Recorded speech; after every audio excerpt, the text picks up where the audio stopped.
गांव के अस्तित्व पर खतरा। गंडक नदी ने कई गांवों के अस्तित्व को ही समाप्त कर दिया है। कई गांव अभी भी पानी की चपेट में हैं। कई गांव के लोग सब कुछ छोड़कर सड़क पर आ चुके हैं। बगहा के नैनहा गांव की ये तस्वीरें देखिए। पानी पहुंचते देख गांव के लोग तो बाहर आ गए, लेकिन अपनी आंखों के सामने सब कुछ डूबता देख कलेजा छलनी हो रहा है। लेकिन प्रकृति के आगे किसका भला बस चलता है। तबाही देखने के अलावा कोई चारा भी तो नहीं। पानी में डूब गल बा, सब आदमी के घर नुकसान हो गई, सामान गिर गई, भाग के आदमी जान अपन बचाव था।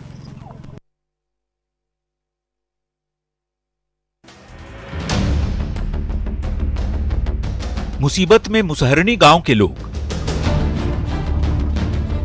कोसी के कहर से कई गांव झील में तब्दील हो गए। खासकर नदी के बेल्ट में बसे गांव में घरें डूब चुकी हैं। ये नजारा है सुपौल के मुसहरनी गांव का, जहां चारों तरफ से पानी के बीच कुछ घर बसे हैं, लेकिन यहां लोग अब भी रह रहे हैं। गांव के लोगों की शिकायत है कि प्रशासन की तरफ से न कोई अधिकारी पहुंचा है, न ही राहत सामग्री। कुछ घरों में तो पानी से बचने के लिए लोगों ने अपने बच्चों को फूस की छतों पर खड़ा कर दिया है। आज 2 रोज से कोई किसी को खाना भी नहीं मिला है और इसी तरह का हर घर में पानी भी घुसा हुआ है। कोई साधन नहीं है, न कोई सरकारी आदमी है, नहीं मुखिया आया, कोई नहीं सरपंच आया। छप्पर पर लेना पड़ा शरण। कोसी के बढ़े हुए जलस्तर के कारण सुपौल के बलवा गांव में भारी तबाही मची है। गांव में पानी घुस जाने के कारण बच्चे घरों के छप्पर पर शरण लेने को मजबूर हैं। घर में घुटने भर पानी भरा है। महिलाएं बैठकर रात काटने को मजबूर हैं। कई लोगों के जानवर पानी में बह गए। लोग प्रशासन से मांग कर रहे हैं कि राहत का सामान पहुंचे, लेकिन न तो प्रशासन की टीम पहुंची है, न ही कोई जनप्रतिनिधि।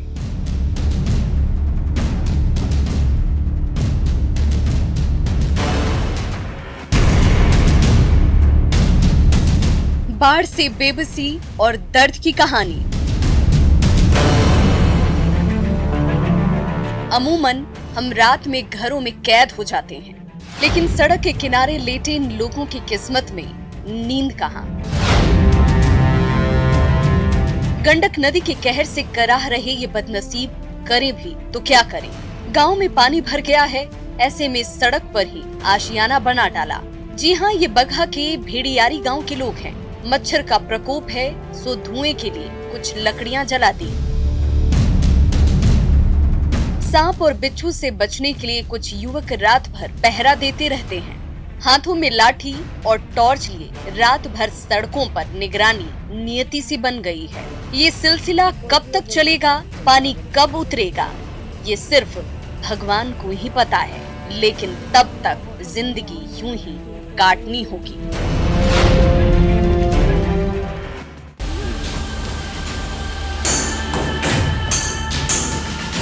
अपने हाथों से आशियाना तोड़ते लोग, पानी में डूबे कच्चे पक्के घर। ये तस्वीरें हैं पूर्णिया के 22 अनुमंडल की। 5 नदियों से घिरे इस इलाके के लोगों की यही नियति है। कई ऐसे लोग भी हैं जो कभी जमींदार थे, लेकिन अब जमीनें नदी में समा गई। कई लोग दूसरों की जमीन पर बसे हैं। एक बार फिर नदी का कटाव जोरों पर है। बाढ़ और कटाव की पीड़ा क्या होती है, वो इनसे पूछे। चोपड़ा के मुखिया जावेद बताते हैं कि बीते साल 35 लोगों का घर नदी में विलीन हो गया। कई लोग खेती की जमीन में जाकर बस गए। एक बार फिर ये 5 नदियां उफान पर हैं। जाहिर है भविष्य को लेकर लोग चिंतित हैं।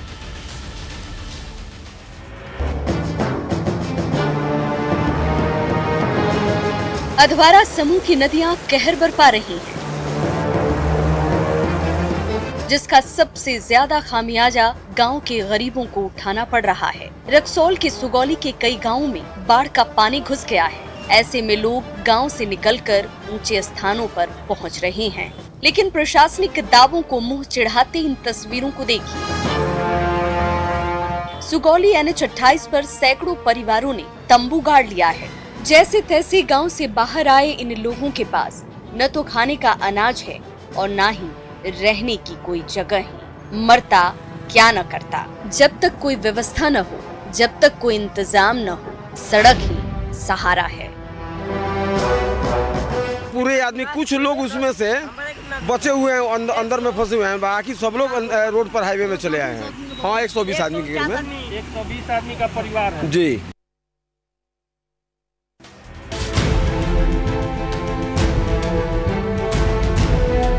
नदियों में उफान की वजह से इंसानों के आशियाने तबाह हो रहे हैं तो जानवर भी सुरक्षित नहीं हैं।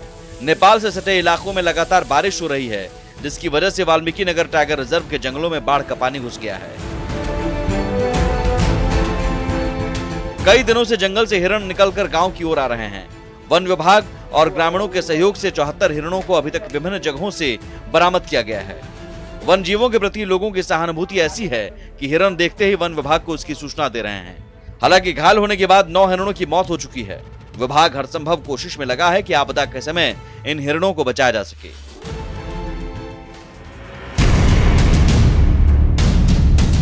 आपदा के समय या विषम परिस्थितियों में बचाव के लिए पुलिस खड़ी रहती है, लेकिन सवाल है कि जब पुलिस वाले खुद ही परेशानी में हो तो कौन मदद करेगा। बाढ़ के समय लोगों की परेशानी बढ़ जाती है, लेकिन जब थाना और पुलिस लाइन से ऐसी तस्वीरें सामने आए तो क्या कहेंगे। बगहा पुलिस बैरक पानी पानी हो गया है। दिन भर ड्यूटी के बाद आखिर जवान आराम कहां करें। खाना बने तो कैसे बने, बिना नींद और भोजन के काम कैसे होगा।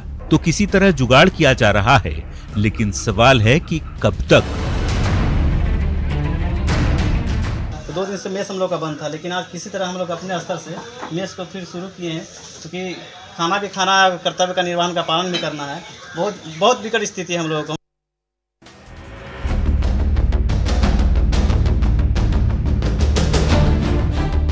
बिहार के कई जिले जलमग्न हैं। नेपाल में लगातार बारिश से नदियां उफान पर हैं। समस्तीपुर के कई इलाकों में भी पानी भर गया है।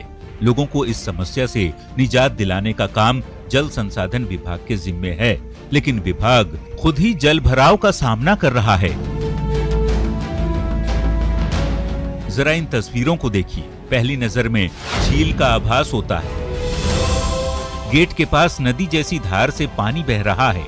गाड़ियों की बात कौन कहे, पैदल भी यहाँ तक पहुँचना मुश्किल है। ऐसे में सवाल है कि लोगों की समस्या आखिर कैसे दूर होगी।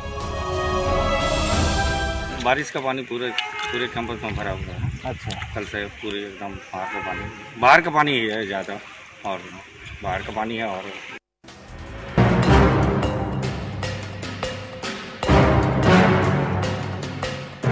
बारिश के पानी से नर्क बना मुहल्ला। कई जिलों में बाढ़ का पानी परेशानी का सबब बना है, तो राजधानी पटना में बारिश की बूंदों ने चिंता बढ़ा दी है। 2 दिन मूसलाधार बारिश के बाद कई इलाकों में पानी भर गया। मंगलवार से कई इलाकों से पानी उतर गया, लेकिन स्टेशन के पास का मुहल्ला करबिघैया नर्क बन चुका है। अब पानी सड़कर बदबू देने लगा है। परेशानी ये है कि कोई अपना घर छोड़कर जा नहीं सकता, लेकिन हालात बहुत खराब है। कई घरों के बेडरूम, किचन, पूजा रूम, तमाम जगह पानी जमा है, लेकिन घरों को छोड़कर लोग जाएं भी तो कहां।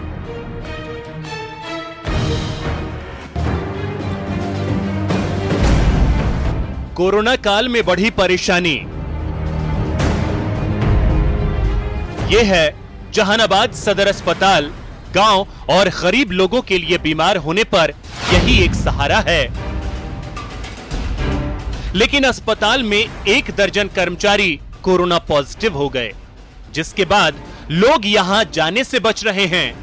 इधर बढ़ते संक्रमण की वजह से निजी प्रैक्टिस करने वालों में भी खौफ। शहर के ज्यादातर क्लिनिक और प्राइवेट अस्पताल बंद हैं। ऐसे में अगर कोई बीमार हो रहा है तो मुश्किलों का सामना करना पड़ रहा है। हाल ये है कि झोला छाप डॉक्टरों की चांदी है और मरीज ठगे जा रहे हैं। जगह 4-5 लोग पॉजिटिव आ गया है, इसलिए डर बन गया है।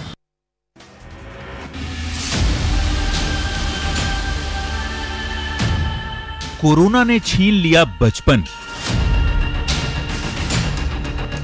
कोरोना की वजह से अमूमन हर इंसान परेशान है, लेकिन सबसे ज्यादा परेशानी दिहाड़ी मजदूरी करने वाले परिवारों की। ज्यादातर काम धंधे बंद हैं, ऐसे में न तो कमाई हो रही है और न ही 2 वक्त का भोजन ही मिल पा रहा है। भागलपुर के काजल और बादल भी उन्हीं में से एक हैं, जिनके पिता कोलकाता में फंसे हैं। यहाँ घर में 7 लोगों का परिवार है, लेकिन आमदनी कुछ नहीं। ऐसे में हर दिन मांग कर कुछ मिल गया तो घर ले आए, पका पकाया मिला तो कहीं बैठकर खा लिए।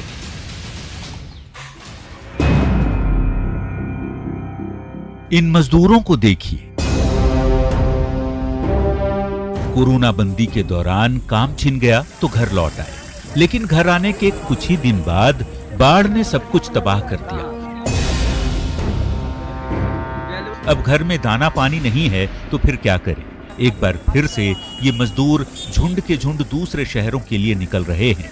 मजदूरों का ये जत्था सहरसा से दूसरे शहरों में काम करने जा रहा है, लेकिन इस दौरान न सोशल डिस्टेंसिंग का पालन किया जा रहा है और न ही किसी के चेहरे पर मास्क है।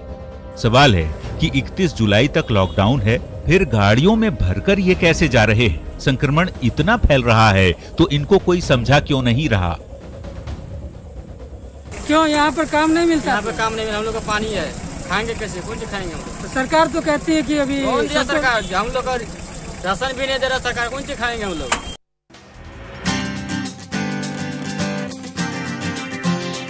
कोरोना से बचाव को लेकर पहल। एक तरफ बाढ़ का पानी परेशानी का सबब बना हुआ है तो दूसरी तरफ कोरोना वायरस का संक्रमण बढ़ता ही जा रहा है। ऐसे में लोगों के बचाव के लिए डाक विभाग ने पहल की है। बुधवार से डाकघर लोगों के लिए सैनिटाइजर, मास्क, हैंड वॉश और आयुर्वेदिक काढ़ा उपलब्ध करा रहा है, जो कि कस्तूरबा खादी संस्थान ने मुहैया कराए हैं। साथ ही खादी से बने गमछे और रुमाल की भी बिक्री हो रही है। अच्छी बात यह है कि सारी चीजों की कीमतें बाजार से कम हैं। हर चीज में काढ़ा और मांस दोनों, हर चीज का बिक्री तेजी से हो रहा है। अभी सुबह से लेकर 6000 तक का सेल हो चुका है अभी तक।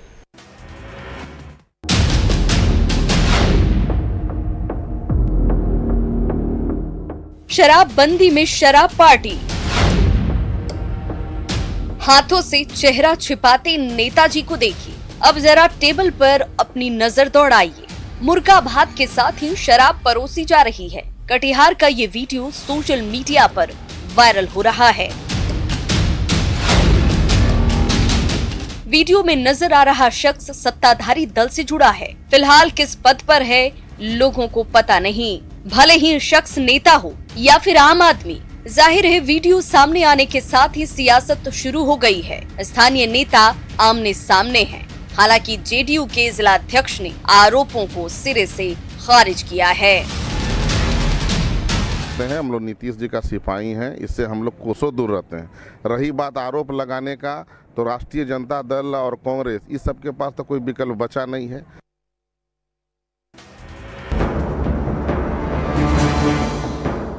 पशु तस्करी पर लगाम कब?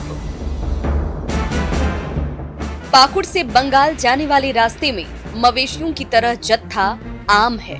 छोटे छोटे समूह में मवेशियों का झुंड लेकर जाने वाले ये कुरियर बॉय हैं। ये लोग इन पशुओं को बताए गए रास्ते तक पहुंचा रहे हैं। इस दौरान तस्कर बाइक से आगे आगे चलता है। संथाल परगना के दुमका और गोड्डा से इन पशुओं को लाया जाता है और फिर पाकुड़ के शॉर्टकट रास्ते से बंगाल तक पहुंचाया जाता है। बाद में इन जानवरों को बांग्लादेश भेज दिया जाता है। पशु तस्करी का ये खेल सालों से यूं ही चलता आ रहा है। दरअसल बरसात के मौसम में और रात के अंधेरे में पुलिस का पहरा नहीं होता और ऐसे में तस्करों की चांदी आ जाती है।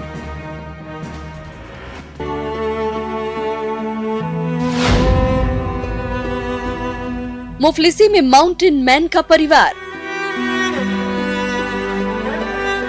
दशरथ मांझी का नाम सुनते ही आंखों के सामने से पहाड़ तोड़ता शख्स नजर आता है, जिसने बीवी की मौत के बाद पहाड़ का सीना चीरकर रास्ता बनाया था। देश विदेश में ख्याति प्राप्त करने वाले दशरथ मांझी का परिवार आज मुफलिसी में जीने को मजबूर है। नाती दूसरे राज्य में कमाता था, लेकिन लॉकडाउन के दौरान नौकरी छूट चुकी है। नतनी सड़क दुर्घटना में घायल है, जिसके इलाज के लिए पैसे तक नहीं है। बेटे भगीरथ को अब तक वृद्धा पेंशन नहीं मिल रही। बेटी विधवा पेंशन की राह ताक रही है, और तो और परिवार को इंदिरा आवास तक मयस्सर नहीं हुआ। ऐसा नहीं कि मदद बिल्कुल नहीं मिल रहा। जन अधिकार पार्टी ने मदद तो की, लेकिन जितने लोगों ने दावे किए उतना नहीं मिला।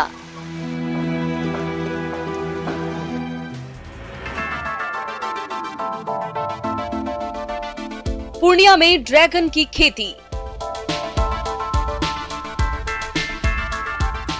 कोरोना महामारी से पूरी दुनिया परेशान है। लोग रोग प्रतिरोधक क्षमता बढ़ाने के उपाय ढूंढ रहे हैं। ऐसे में पूर्णिया के किसान भी कहां पीछे रहने वाले थे। धमदाहा के विशुनपुर में खेतों के बीच खड़े ये हैं अंजनी चौधरी, और साथ में है उनका भतीजा शुभम। चाचा और भतीजे ने मिलकर 1 एकड़ में ड्रैगन की खेती शुरू की है। अंजनी की माने तो 5 साल में 1 एकड़ से 10 से 15 लाख रुपए का मुनाफा हो सकता है। ड्रैगन फ्रूट्स औषधीय गुणों से भरपूर होता है, लेकिन बात यहीं खत्म नहीं होती। ड्रैगन के साथ ही ओल और बैंगन की खेती भी की जा रही है, जिससे हर साल लाखों का मुनाफा हो रहा है। कि जिसके पास जानकारी है वो लोग मेरे पास पहुंच रहे हैं और यहाँ से मेरे पास फल ले जा रहे हैं। अभी हम यहाँ 250 से 300 रुपया किलो तक इसको बेच रहे हैं।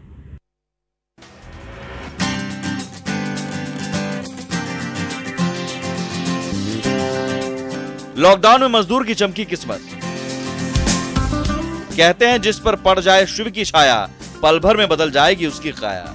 ये उदाहरण आनंदी लाल पर सच बैठता है। एमपी का पन्ना हीरा नगरी के रूप में जाना जाता है। कहते हैं भगवान जुगल किशोर की इस नगरी में पग पग पर रत्न भरे पड़े हैं, और यहाँ कब किसकी किस्मत चमक जाए कहना मुश्किल है। मजदूर आनंदी लाल कुशवाहा को भी पन्ना की धरा ने रंग से राजा बना दिया।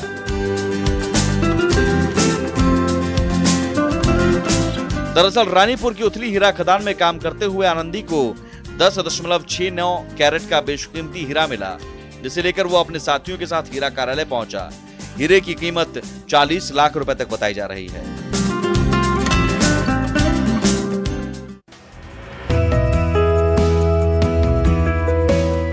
प्रतिभा परिचय की मोहताज नहीं होती।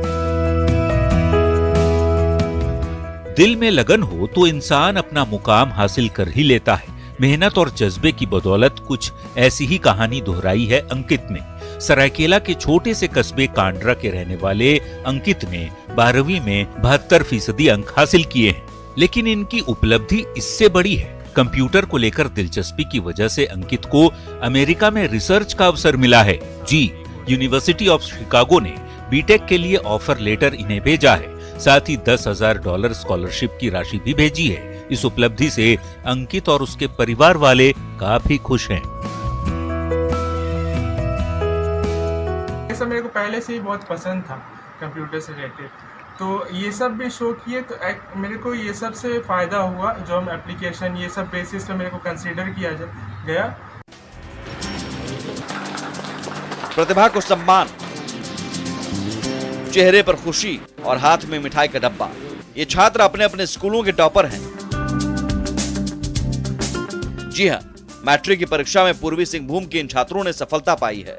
नक्सल प्रभावित एरिया गुड़ाबांधा प्रखंड में इनके सम्मान के लिए समारोह का आयोजन किया गया, जिसमें पूर्व CM Babulal Marandi video calling से जुड़े। साथ ही फिल्मों के स्क्रिप्ट राइटर अन्नू चौधरी से भी टॉपरों ने बात की। दरअसल साधन और संसाधन की कमी के बीच इन छात्रों ने बेहतर किया है। ऐसे में युवा नेता साकेत अग्रवाल और जमशेदपुर के समाज सेवी राजेंद्र सिंह ने इन्हें सम्मानित करने की पहल की है। जाहिर है इस सम्मान से छात्र खुश दिखे।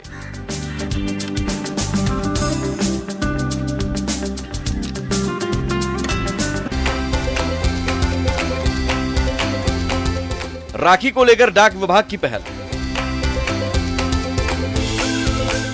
कोरोना संक्रमण से बच के रहना जरूरी है, ऐसे में लोग बाहर कम निकल रहे हैं। लेकिन रक्षाबंधन का त्योहार पास है, ऐसे में बहन या भाई के घर जाना मुश्किल है। हजारीबाग डाक विभाग ने इसे लेकर पहल की है। विभाग ने 10 रुपए का डाक लिफाफा जारी किया है, जो वाटर प्रूफ है। इसमें रखकर राखियां भेजी जा सकती हैं। लोगों को ये लिफाफा खूब पसंद आ रहा है। वहीं डाक विभाग ने गंगा जल की बिक्री भी शुरू की है। कोरोना काल में लोगों को डाक विभाग की पहल पसंद आ रही है। कोरोना से कारोबार ठप, दुकानें सज गई हैं, लाखों की राखियां गोदाम में पड़ी हैं, लेकिन ग्राहक नहीं पहुंच रहे। कोरोना की वजह से पहले लॉकडाउन में दुकानें बंद रहीं, अनलॉक 1 और 2 में व्यवसाय शुरू हुआ, लेकिन एक बार फिर से 31 जुलाई तक लॉकडाउन है। ऐसे में कारोबारियों की कमर टूट गई है। कुछ ही दिन बाद रक्षाबंधन है, लेकिन बाजारों में सन्नाटा पसरा है। ऐसे में स्टॉकिस्ट चिंतित हैं कि अगर राखियां नहीं बिकी तो फिर 1 साल तक पूंजी फंस जाएगी। लॉकडाउन के चलते हम लोग का बहुत लॉस है। दिल्ली से बम्बई से राखी लाए थे, फिर सोचे थे कि हम लोग का बिक्री रहेगा, लेकिन लॉकडाउन के चलते बिक्री एकदम नहीं है। लाखों 2 लाख का नुकसान है। फौजी भाइयों के लिए राखी, कुछ दिन बाद ही राखी का त्योहार है, लेकिन बॉर्डर पर देश की रखवाली में जुटे सैनिक अपने घर पहुंचने से रहे। ऐसे में Himachal Pradesh women defence association ने पहल की है। मंडी उपायुक्त के माध्यम से 5000 राखियां फौजियों के लिए भेजी जा रही हैं, जो सियाचिन, जम्मू कश्मीर के साथ ही विदेश में तैनात फौजियों के हाथों पर बंधेगी। अनोखी बात यह है कि इन राखियों को तिरंगे के धागे से बनाया गया है। एसोसिएशन के अध्यक्ष ने बताया कि हर साल हम अपने फौजी भाइयों के लिए राखी भेजते हैं, और फिर इस बार तो आना जाना मुश्किल है। ऐसे में राखियां और भी जरूरी है।